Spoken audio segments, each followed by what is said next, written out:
memulai kegiatan dari program pendidikan calon guru penggerak angkatan 11 Ibu Margina SPD. Sebelum memulai acara, di sini untuk para hadirin, yang pertama-tama marilah kita panjatkan puji dan syukur kita atas berkat rahmat-Nya lah kita dapat berkumpul pada hari ini untuk memotivasi dalam program pendidikan calon guru penggerak. Tidak banyak yang akan kami sampaikan, kita langsung saja memulai acara. Sebelumnya acara akan dibuka oleh Bapak Kepala Sekolah kita, Bapak M. Jumsa SPD MTes. Kepada Bapak kami persilahkan.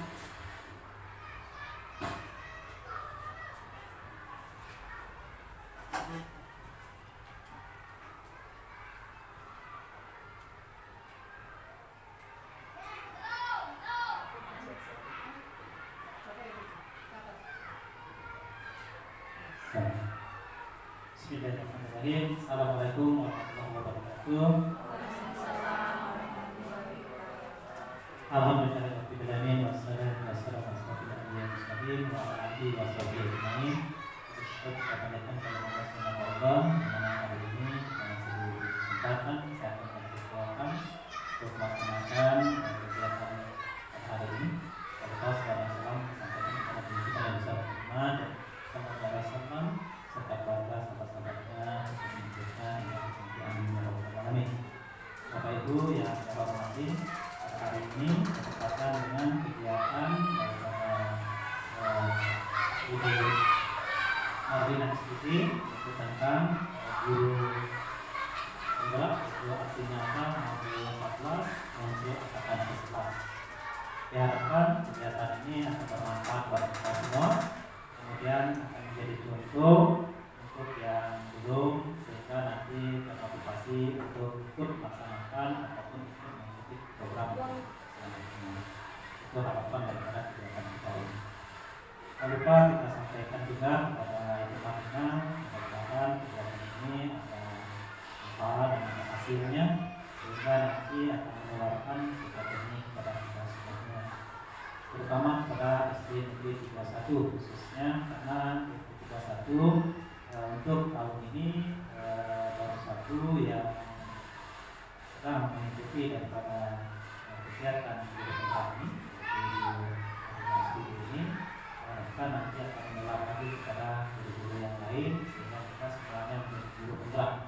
Mudah-mudahan guru penggerak itu adalah salah satu motivasi untuk menggerakkan daripada SD 31 ini kita lebih maju lagi untuk ke depannya, sehingga apa yang dibutuhkan untuk program dari mereka, maka guru khususnya itu bisa meningkatkan motivasi kita dan meningkatkan daripada kemampuan kita khususnya program mereka yang ke depan lebih baik.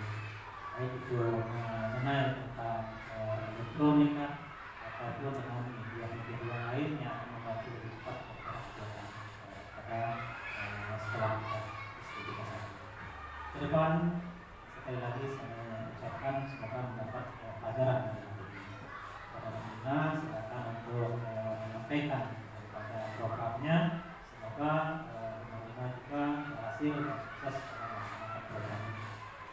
Pesan kami tidak banyak, yang penting kegiatan tetap kita laksanakan sesuai dengan harapan daripada sekolah kita dan dari dinas pendidikan khususnya pemerintah khusus yang kita ikuti aturan yang. Itu saja yang boleh kami sampaikan. Dengan ini kegiatan kita buka bersama secara resmi. Mudah-mudahan nanti setelah ini Marina bisa menyampaikan programnya. Terima kasih. Mohon maaf kalau saya kata pada bagian manapun. Wabillahi taufiq wal hidayah. Wassalamualaikum warahmatullahi wabarakatuh.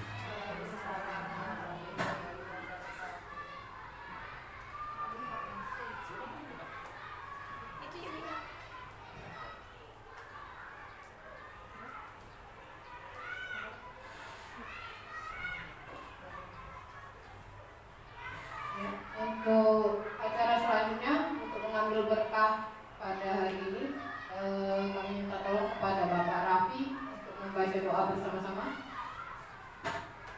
Baiklah, untuk memberkahan kegiatan kita pada hari ini, kita kita mengajarkan Allah Subhanahu Wa Taala. Alhamdulillah, Bismillahirrahmanirrahim. Hamdan syakirin, hamdan ma'lumin, hamdan li'afir, hamdan li'afir lagina. Ya Rabbana wa lakal hamdu kama fi'il karim wa azim sultan.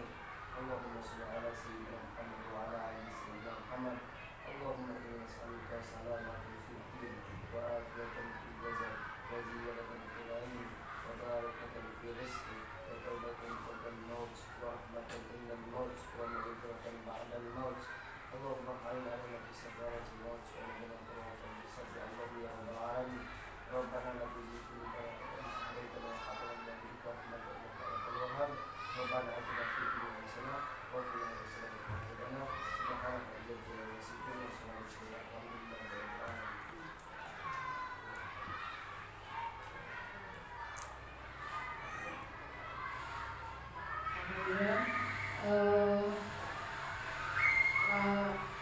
Kita langsung dengan berakhirnya doa tadi, maka acara ini dapat kita lanjutkan.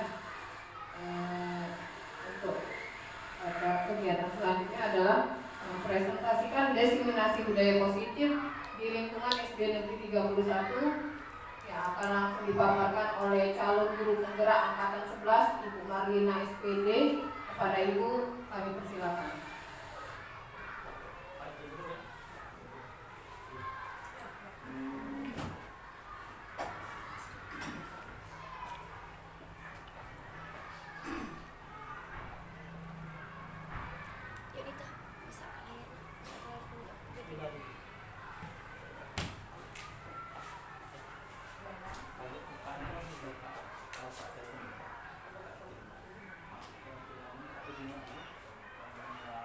Assalamualaikum warahmatullahi wabarakatuh.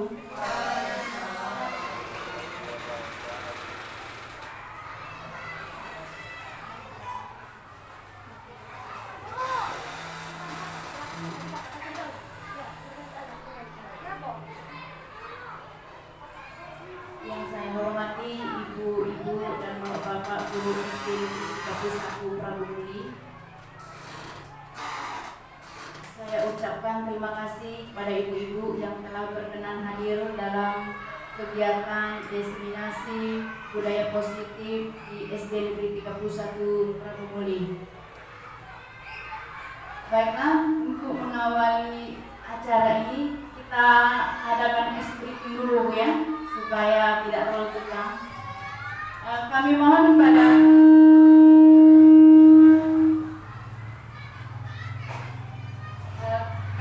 kepada Ibu, tolong berdiri sebentar Bu, kita adakan briefing. Ini maksudnya berpasang-pasangan nanti. Nah, Bonita cari pasangan dulu Bu. Nah, nanti ada yang berperan jadi Abi dan jadi Abu. Ya, nanti yang saya sebutkan nanti dia akan menangkap tangan temannya. Yang tidak saya sebutkan nanti dia akan menghindar. Ya, jadi misalnya tangannya seperti ini. Ya, berpasangan. Kita berpasangan. Ya. Nah, saya sebutkan misalnya Abi, berarti Abi yang menghindar, yang Abu menangkap. Begitu. Nah, ya.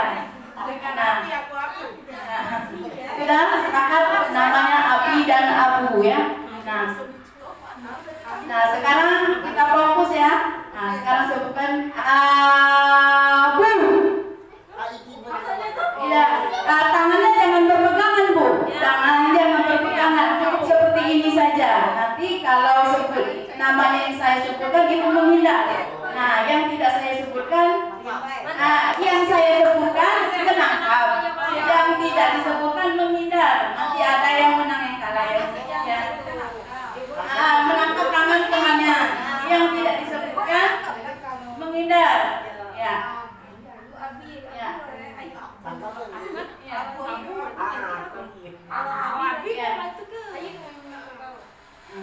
Sekarang Abi.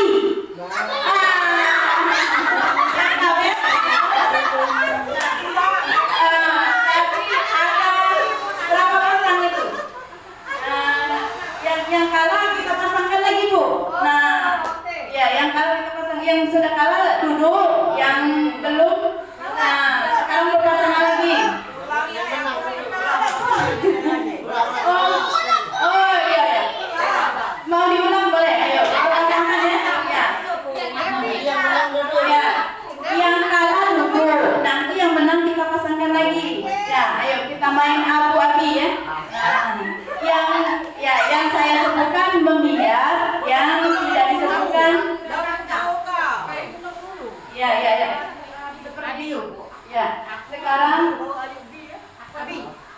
Ya. Tangannya jangan bersentuhan Bu. Cukup seperti ini nanti supaya kita menghindar. Ya. Kalau nama yang disebutkan dia menangkap. Nah, yang tidak disebutkan langsung menghindar. Sekarang Abu.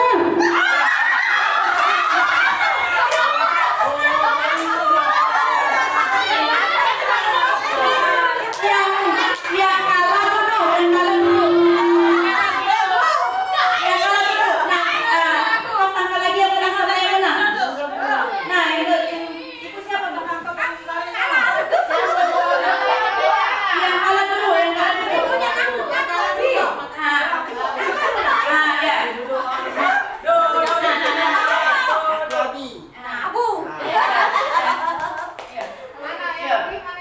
Satu, dua, tiga.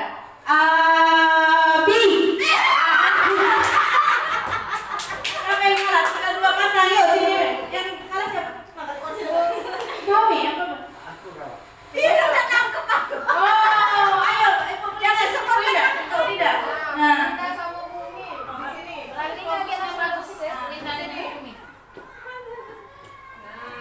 Nah, sekarang tinggal berebutkan salah satu. Yang mana Abu? Ini Abu. Ini Abi. Ya. Sekarang yang disebut menangkap. Ya. Sekarang fokus nama sendiri-sendiri Bu ya. Ya. Abu.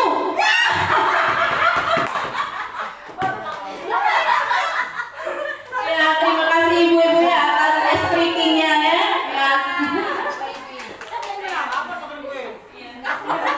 Silakan Bu ya. Itulah tadi ibu-ibu ya contoh speaking yang bisa kita terapkan di kelas kita bisa ya. Nah ini sudah tadi kan di awal tadi kita seperti banyak pikiran, tapi setelah speaking kita tahu bersama. Baiklah, saya akan memulai diseminasi saya ini. Sebenarnya di sini adalah tugas Bu. Tugas aksi nyata di modul 1.4 di calon guru penggerak angkatan 11 tentang budaya positif.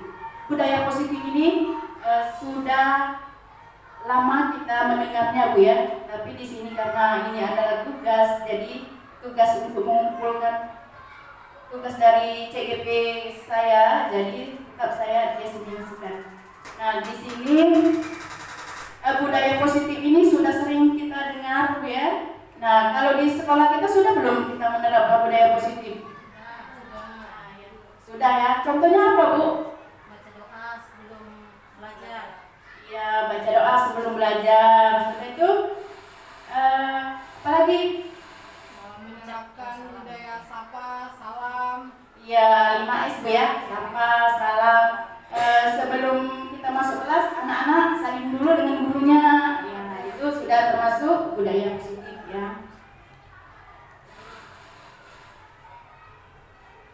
Nah, untuk menerapkan budaya positif itu kita membutuhkan lingkungan yang aman dan nyaman berbasis disiplin positif di sekolah. Akan berdampak secara maksimal pada perkembangan dan pembentukan karakter peserta didik. Itu akan mewujudkan sekolah yang kita cita-citakan.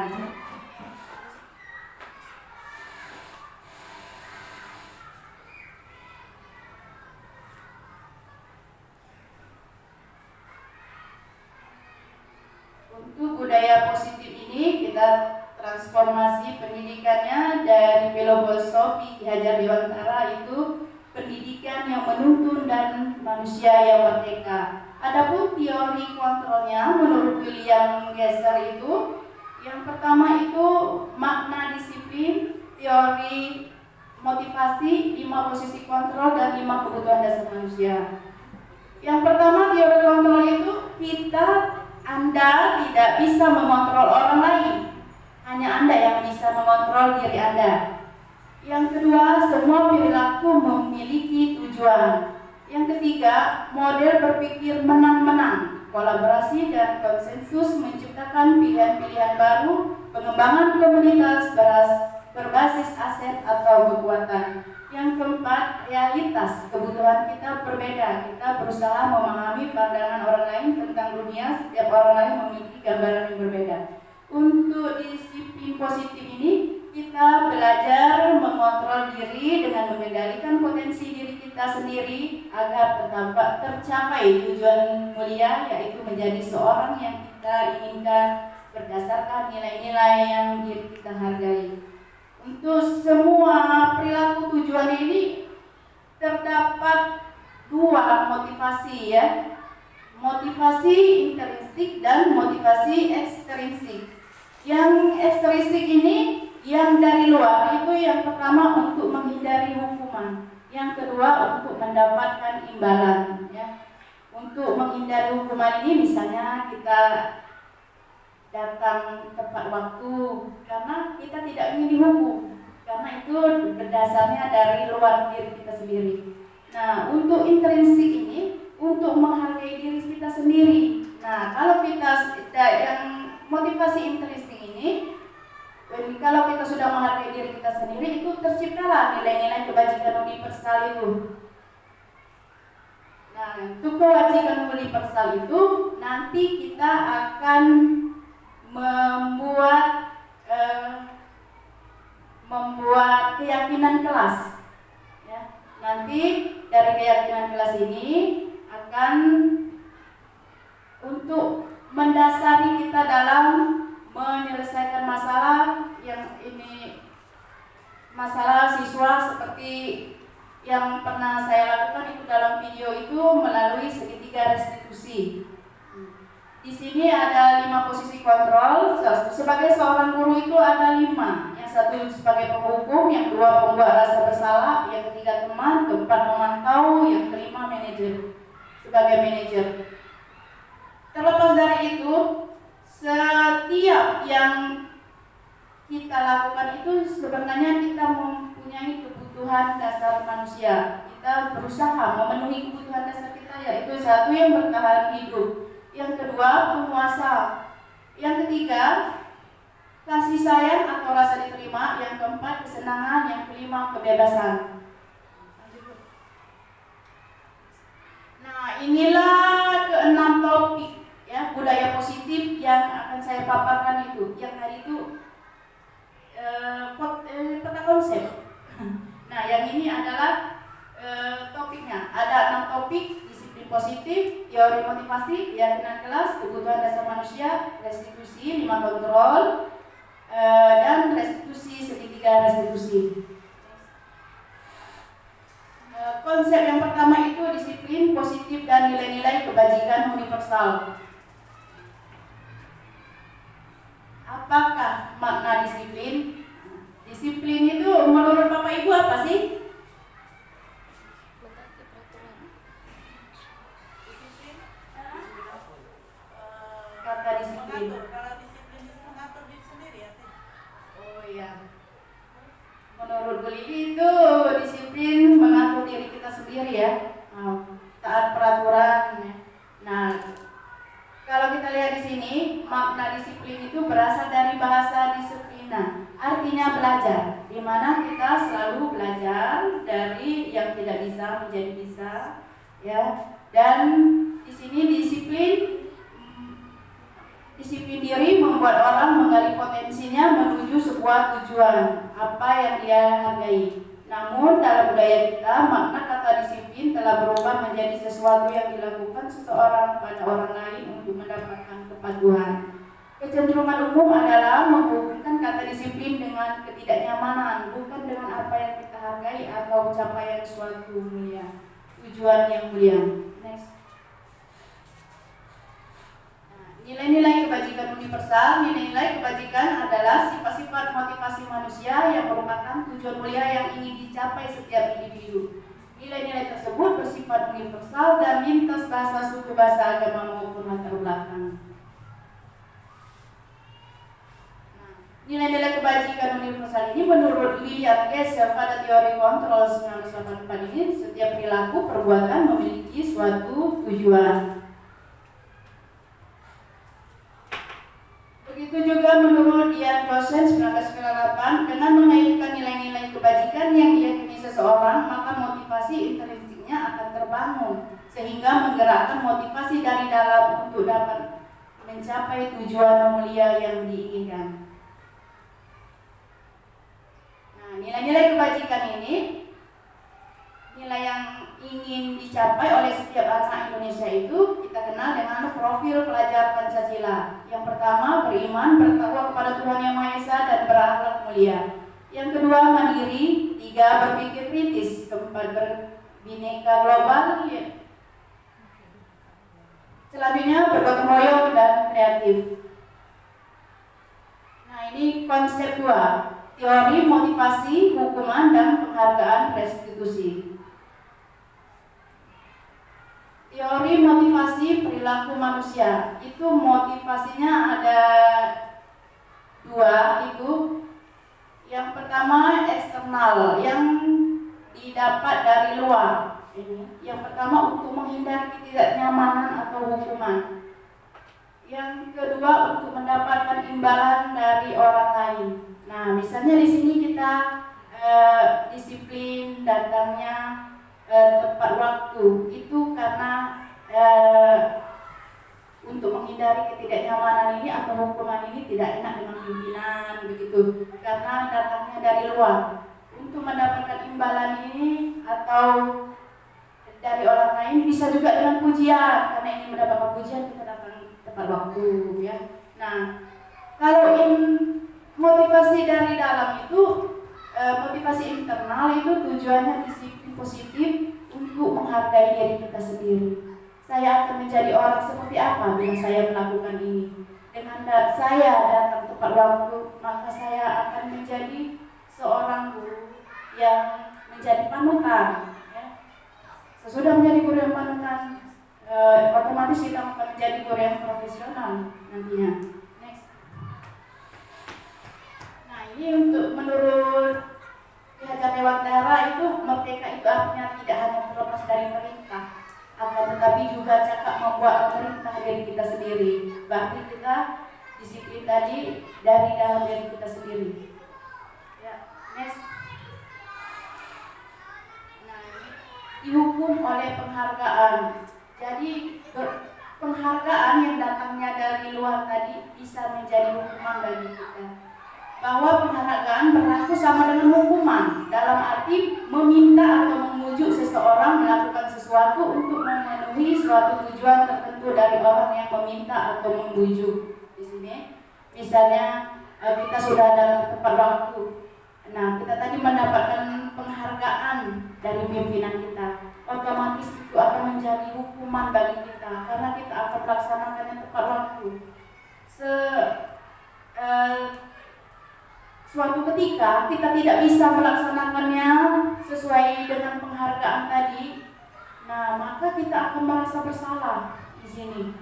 Ya, kita sebagai manusia itu tidak mungkin kita harus sempurna, begitu maksudnya. Jadi ketika kita sudah mendapatkan penghargaan, nama baik bahwa kita itu adalah contoh yang disiplin, nah tiba-tiba suatu saat kita menjadi contoh datang telat, menjadi tidak contoh lagi, itu berarti kita sudah menjadikan hukuman bagi diri kita. Penghargaan tadi menjadi hukuman bagi diri kita.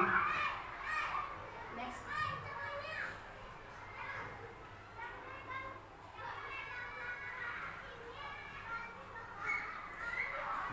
Nah, ini dihukum oleh penghargaan ini bisa dalam jangka pendek, jangka panjang, dan juga bisa merusak hubungan kita. Penghargaan juga menurunkan kualitas. Penghargaan mematikan kreativitas. Penghargaan juga mengurangi motivasi intrinsik. Ya. Penghargaan ini tidak efektif. Penghargaan mengurangi ketepatan, juga penghargaan juga merupakan hukuman. Bentuk program kebajikan, apresiasi. Dalam memberikan apresiasi, pengakuan perlu diingat beberapa hal ya. Memberikan pengakuan secara khusus, beri pengakuan secara pribadi, beri pengakuan kepada semua murid atau bergantian, beri pengakuan secara konsisten, fokus pada proses.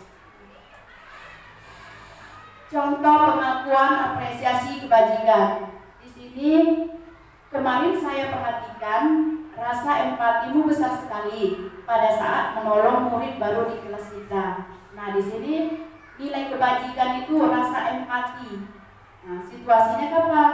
Nah, situasinya di kelas ya. Ini contoh pengakuan apresiasi. Jadi bisa kita apresiasi itu tidak berupa harus hadiah. Kita ini dengan kalimat, bisa saya menghargai kepedulianmu pada saat kamu membantu teman-temanmu di tugas kelompok. Ya, bisa seperti itu.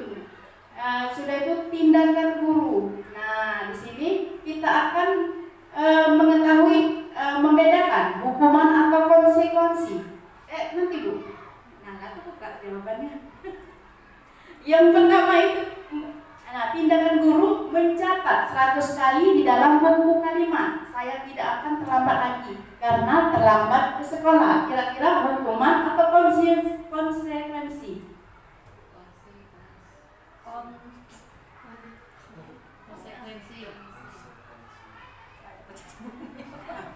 Tahap apa Pak Rabi?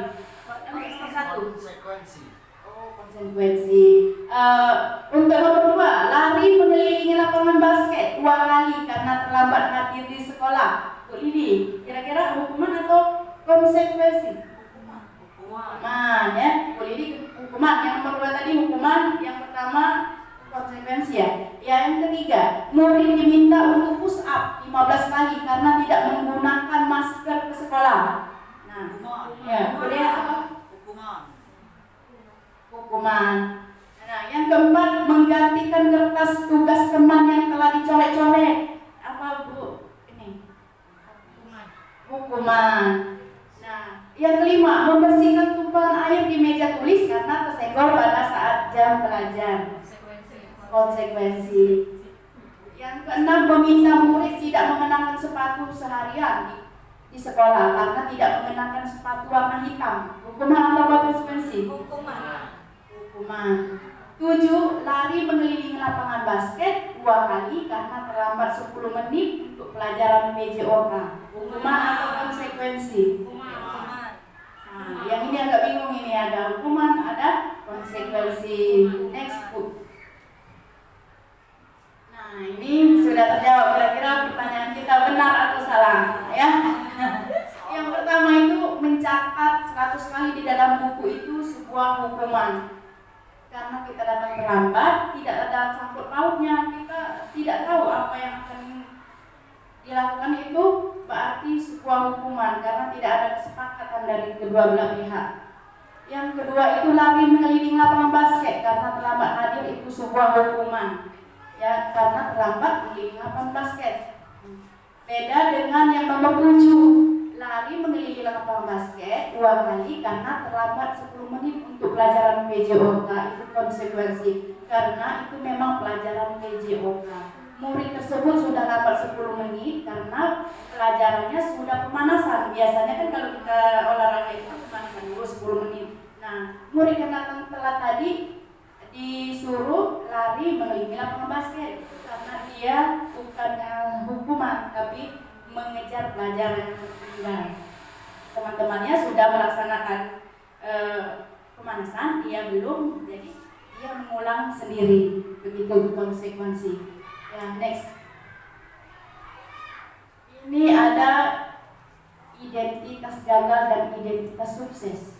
Ya, kalau identitas gagal itu sebuah hukuman. Identitas sukses itu disiplin. Nah, disiplin ini ada 2, konsekuensi dan restitusi. Ya. Hukuman itu sesuatu yang menyakitkan yang harus terjadi, tidak nyaman untuk murid untuk jangka yang panjang. Biasanya kalau kita sudah menghukum murid itu anak merasa dendam. Jadi untuk jangka panjang anak akan mengingat kita seorang penghukum, bukan seorang guru. Korban mendapatkan keadilan dan murid akan tersakiti kalau kita memberikan hukuman kepada murid. Biasanya hukuman ini berupa hukuman fisik ya, bisa juga hukuman mental. Nah, di identitas yang sukses ini disiplin, konsekuensi, sesuatu yang harus terjadi, tidak nyaman untuk murid untuk jangka pendek. Kalau yang hukuman itu tidak nyaman untuk jangka panjang. Ya. Nah, untuk restitusi ini, restitusi merupakan pilihan menguatkan murid dalam jangka waktu yang panjang. Korban mendapatkan ganti murid atau anak mendapatkan penguatan. Ya. Jadi kelanjutan dari yang tadi ya, yang jadi kalau hukuman tadi negatif, kalau yang untuk konsekuensi tadi netral. Nah, yang restitusi tadi merupakan kegiatan yang positif. Nah, selanjutnya, apa itu restitusi? Ya, restitusi itu ganti rugi, pembayaran kembali, menyerahkan bagian pembayaran yang masih tersisa. Itu menurut KBBI. Next.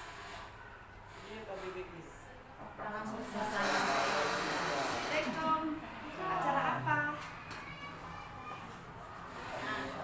Apa itu restitusi? Ini menurut Gosen 2004. Restitusi adalah proses menciptakan kondisi bagi murid untuk memperbaiki kesalahan mereka sehingga mereka dapat kembali ke kelompok mereka dengan karakter yang lebih kuat.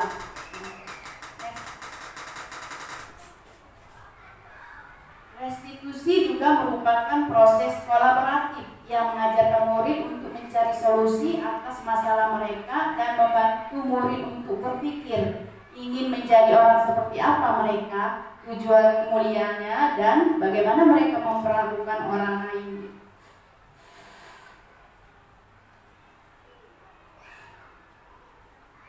Nah, ini ada 9 ciri-ciri restitusi. Yang pertama, belajar dari kesalahan, bukan menebus kesalahan. Yang kedua, memperbaiki hubungan. Yang ketiga, menawarkan bukan memaksa. Yang keempat, merestitusi diri adalah cara terbaik. Yang kelima, menuntun untuk melihat ke dalam diri. Yang keenam, mencari kebutuhan dasar yang mendasari tindakan. Yang ketujuh, berfokus pada karakter bukan tindakan. 8. Berfokus pada solusi. 9. Mengembalikan murid yang berbuat salah pada kelompoknya. Konsep ketiga, keyakinan kelas. Mengapa tidak peraturan saja? Mengapa harus keyakinan kelas? Mengapa kita memiliki peraturan harus menggunakan helm bila mengendarai kendaraan roda 2? Mengapa kita memiliki peraturan membuang sampah di tempatnya? Yang selanjutnya, mengapa kita memiliki peraturan harus datang tepat waktu pada saat mengikuti pelatihan? Untuk mendukung motivasi intrinsik, kembalikan ke nilai-nilai keyakinan. karena akan lebih menggerakkan seseorang dibandingkan mengikuti serangkaian peraturan-peraturan.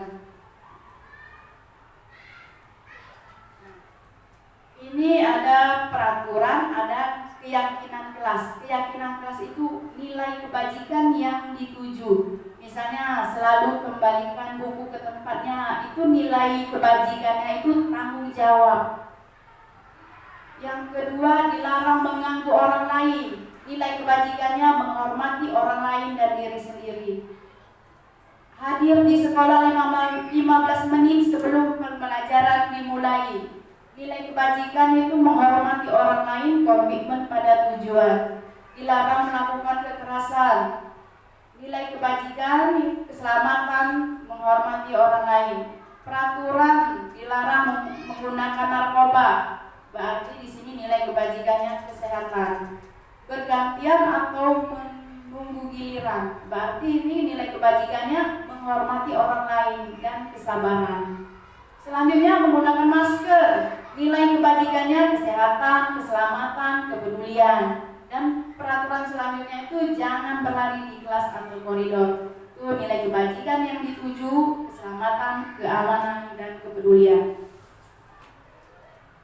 Nah, dari peraturan kelas, maka akan menjadi keyakinan kelas.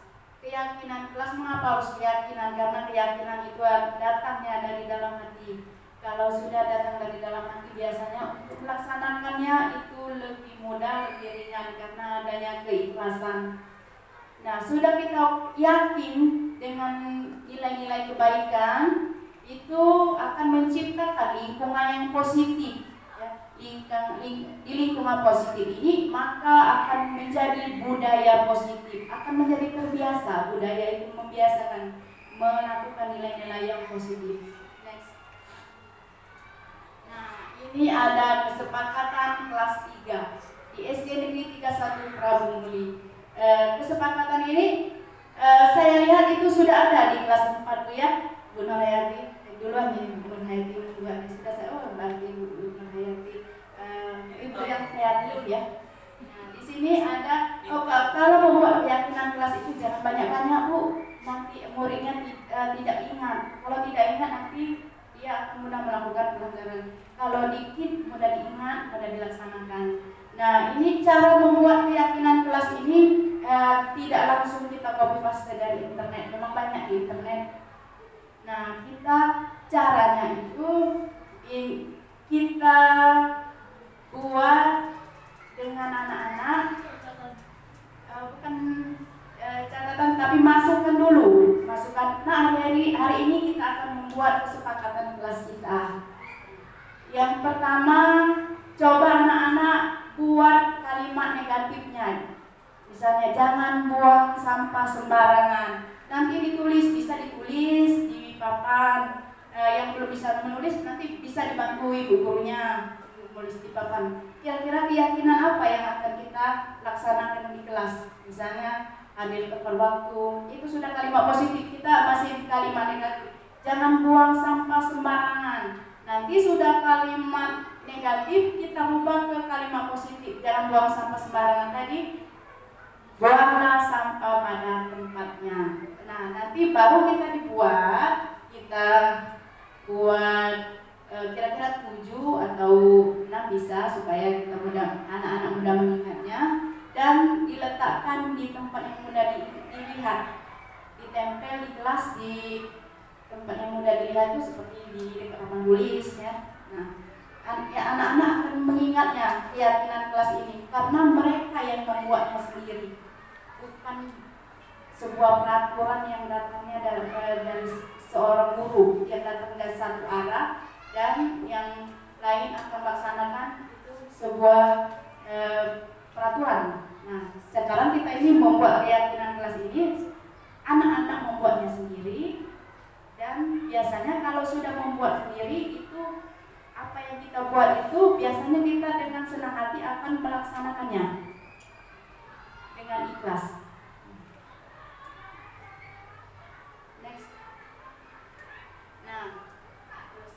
Ini misalnya budaya positifnya itu hormat ya. Hormatnya itu dapat datang tepat waktu, menyapa teman dan guru setiap hari, mengembalikan barang teman yang telah dipinjam dan mengucapkan terima kasih. Yang tidak tampak itu sepertinya seperti sering hadir terlambat, acuh tak acuh dengan guru, tidak mengembalikan barang yang telah dipinjam dan meletakkan sembarangan. Ini perilaku yang terlihat itu berempati terhadap perasaan orang lain, memegang barang milik orang lain hanya dengan izinnya, itu terlihat. Yang berperilaku itu tersenyum ramah, memberi salam hormat, ya, berjabat tangan, begitu. Nah, yang terdengar satu orang berbicara, yuk satu bantu kita bisa kita selesaikan bersama. Tolong ya, itu yang terdengar. Itu seperti kalimat positif. Nah, yang keempat itu kebutuhan dasar manusia dan dunia berkualitas. Kebutuhan dasar manusia ini ada 5. Ya, yang pertama bertahan hidup, yang kedua kasih sayang dan rasa ingin diterima, yang ketiga penguasaan, yang keempat kebebasan, yang kelima kesenangan. Jadi untuk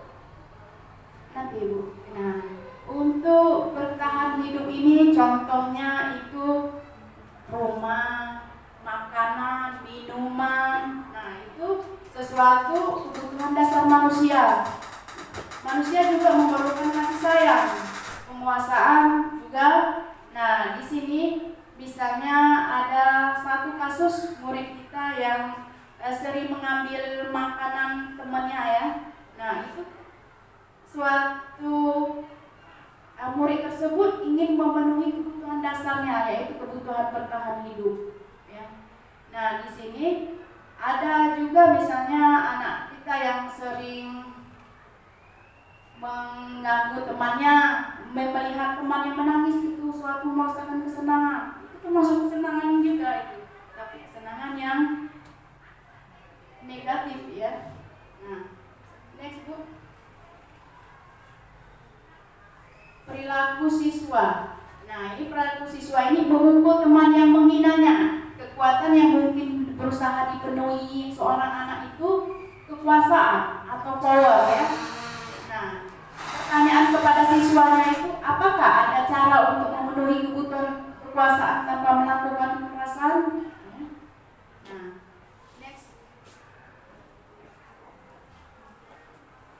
Nah, ini perilaku siswa juga menyebarkan gosip tentang teman sekelasnya. Ini kebutuhan yang mungkin berusaha dipenuhi itu dari 5 kebutuhan dasar tadi itu cinta dan kasih sayang. Kalau saya menjelek-jelekkan orang lain, mungkin ada orang yang akan suka sama saya. Begitu, dia itu sedang mencari teman sebenarnya. Tapi caranya yang tidak bagus, tidak sesuai dengan menjelekkan orang lain. Dia ingin memenuhi kebutuhan dasarnya, ingin butuh cinta kasih sayang, tapi dengan cara yang negatif ya. Perilaku siswa menjatuhkan teman saat sedang berjalan di lorong sekolah. Kebutuhan yang mungkin berusaha dipenuhi oleh anak tersebut itu senang bercanda. Nah, tapi apakah ada cara lain untuk memenuhi kebutuhan senang tanpa menyakiti orang lain? Ya, itu kalimat yang bisa kita sampaikan kepada anak tersebut. Ini juga sama, mengganggu teman di kelas itu kebutuhan yang mungkin berusaha dipenuhi anak tadi, kebebasan ya. Nah, ini konsep 5 posisi kontrol. Nah, 5 posisi kontrol ini ada motivasi, ada penghukum, membuat orang merasa bersalah, menjadi teman, pemantau, dan manajer. Ya, ada 5 posisi kontrol kita seorang guru. Nah, itu ada seorang guru identitas yang gagal itu contohnya penghukum dan membuat merasa bersalah. Nah, bergerak antara peraturan, pemantauan, konsekuensi, dan hadiah dan nilai-nilai manajer memperbaikinya.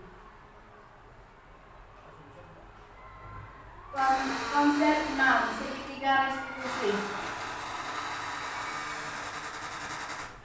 Nah, ini segitiga restitusi. Segitiga restitusi ini cara kita menyelesaikan masalah pada anak.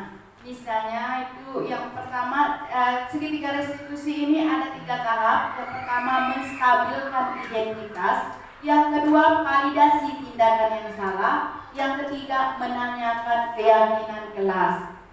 Yang pertama menstabilkan identitas itu contoh kalimatnya, setiap orang pasti pernah melakukan kesalahan ya. Contohnya misalnya anak kita tadi makan di kelas. Nah, kita tidak langsung memarahi anak tersebut di dalam kelas. Kita panggil dulu anak tersebut di kantor bisa, agar identitasnya tadi tidak merasa bersalah. Yang selanjutnya validasi tindakan yang salah. Kamu tentu punya alasan mengapa melakukan itu. Kita tanyakan kepada anak tadi, mengapa kamu makan di kelas? Karena saya belum sarapan, Bu. Nah, dari situ kita tahu ya bahwa dia sedang memenuhi kebutuhan dasarnya, yaitu kebutuhan untuk bertahan hidup ya. Nah, sudah kita tanyakan mengapa melakukan alasan itu, kita tanyakan lagi keyakinan kelas apa yang telah kita sepakati, atau keyakinan kelas apa yang telah ini dilanggar. Misalnya keyakinan kelas tadi yang tadi Bu, yang kesepakatan kelas tadi yang kita dibuat di awal tadi di dalam kelas kita tadi, maka murid akan menanyakan bahwa saya tidak disiplin, bisa juga makan di kelas, tidak makan di saat jam pelajaran. Jadi di sini kita tidak langsung jangan makan di kelas lagi ya, tidak seperti itu. Kita menanyakan ini ke anak, kira-kira apa yang dilanggar? Oh Bu, tidak karena makan di kelas Bu. Ya, untuk selanjutnya agar tidak makan di kelas lagi, apa yang dilakukan? Kita tanyakan lagi kepada murid. Oh Bu, berarti aku harus sarapan Bu di rumah. Ya, kalau sarapan di rumah berarti kita harus bangun pagi-pagi. Ya, jadi anak tersebut yang memanajer dirinya sendiri, mengingatkan keyakinan yang telah dibuatnya di kelas tadi, bukan kita yang membuatnya. Jadi kapan bisa mulai untuk tidak makan di kelas lagi misalnya kan? Nah, nanti besok Bu. Nah, dengan dia menyatakan dirinya sendiri besok, berarti dia pasti akan dengan ikhlas mentaati peraturan yang akan yang sudah dibuat tadi. Ini tadi menstabilkan identitas. Ini adalah langkah-langkah yang awal ya. Untuk anak yang cara kita menyelesaikan tadi, menstabilkan identitas yang pertama, untuk membuat anak yang merasa gagal karena berbuat salah menjadi positif terhadap dirinya sendiri ya. Guru berkata berbuat salah itu hal yang manusiawi. Tidak ada manusia yang sempurna. Bapak Ibu juga pernah berbuat salah ya. Jadi banyak kalimat yang bisa membuat anak tidak merasa bersalah ya. Next. Nah, validasi kebutuhan ya. Nah, pada dasarnya setiap tindakan manusia itu mempunyai tujuan ya. Kita makan karena lapar ya tujuannya. Nah, kita juga kadang marah-marah karena kurangnya kasih sayang ya, mungkin juga perhatian dari teman. Itu kebutuhan manusia, kebutuhan dasar kita itu belum terpenuhi ya. Selanjutnya menanyakan keyakinan kelas ya. Jadi sudah kita tanyakan ke anak tadi bahwa tidak ada manusia yang tidak sempurna. Nah, tidak ada manusia yang sempurna. Yang kedua, kita tanyakan alasan tadi mengapa dia melakukan hal tersebut. Yang ketiga, tanyakan keyakinan kelas. Keyakinan kelas ini kesepakatan kelas maksudnya ya. Kesepakatan yang telah dibuat bersama-sama itu. Nah, jadi dia sadar sendiri dari dalam hatinya. Tidak ada paksaan, lain kali jangan lagi ya, seperti itu. Ya, jadi dia sendiri, oh iya Bu, saya salah, ya, saya telah melanggar peraturan kesepakatan yang kita buat bersama, seperti itu. Nah, intervensi 30 detik. Nah, ini sesudah yang tadi, yang terakhir, apakah kamu ingin berbuat lebih baik? Ya Bu. Apakah saat ini kamu sedang menjadi orang yang kamu inginkan? Apa kamu dapat mengubah perilaku sikap saat ini menjadi perilaku yang lebih baik, yang lebih membantu? Ini bukan, ini untuk anak kedepannya seperti apa? Apa yang ingin dilakukannya untuk kedepannya? Nah, ini kesimpulan. Materi budaya positif ini menekankan pentingnya menciptakan budaya positif di sekolah yang mendukung pengembangan karakter. Semuanya terhubung untuk menciptakan lingkungan belajar yang lebih baik dan mendidik siswa menjadi pribadi yang mandiri. Sebagai seorang guru, tugas kita adalah menciptakan lingkungan sekolah yang mendukung perkembangan murid. Dengan menerapkan disiplin yang lebih positif, kita bisa membantu murid memahami kesalahan mereka dan memperbaikinya, bukan hanya menghukum. Filosofi Ki Hajar Dewantara mengajarkan bahwa tugas pendidikan adalah membuat murid bisa mandiri dan mendidik murid menjadi pembelajar yang tangguh dan berkarakter. Sesi selanjutnya yaitu sesi tanya jawab. Mungkin ada yang belum jelas dari pemaparan saya tentang budaya positif, bisa ditanyakan ibu-ibu, bapak-bapak. Ibu, ada yang ditanyakan, Bu?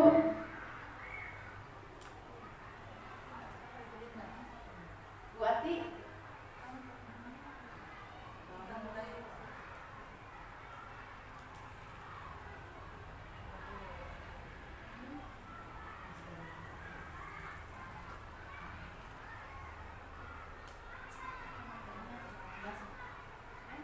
Kalau saya cukup jelas.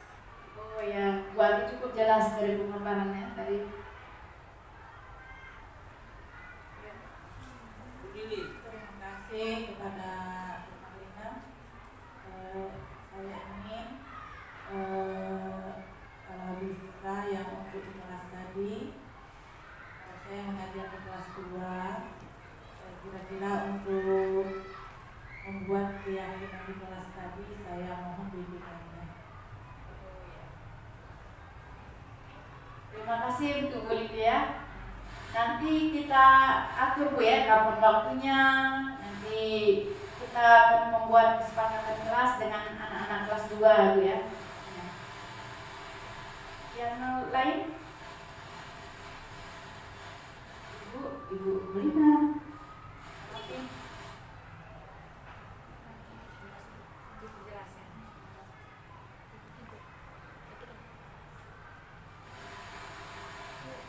Ya, ada Pak Rafi ya?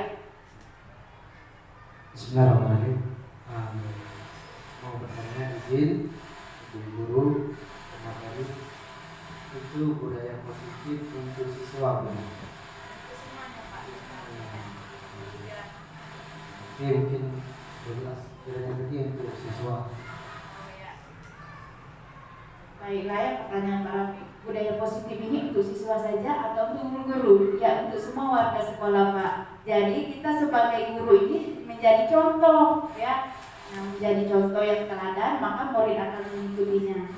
Nah, seperti itu Pak. Baiklah, sesi tanya jawab ini karena tidak ada lagi pertanyaan, saya tutup. Saya ucapkan terima kasih kepada ibu-ibu, bapak-bapak yang telah mengikuti kegiatan saya, khususnya diseminasi budaya positif yang ada pada pendidikan guru penggerak angkatan 11 ya. Nah, semoga bisa bermanfaat dan bisa kita terapkan atau laksanakan di kedepannya. Saya ucapkan banyak terima kasih pada ibu-ibu. Kepada Allah saya mohon ampun dan akhir kata wabillahi taufiq wal hidayah. Wassalamualaikum warahmatullahi wabarakatuh. Waalaikumsalam.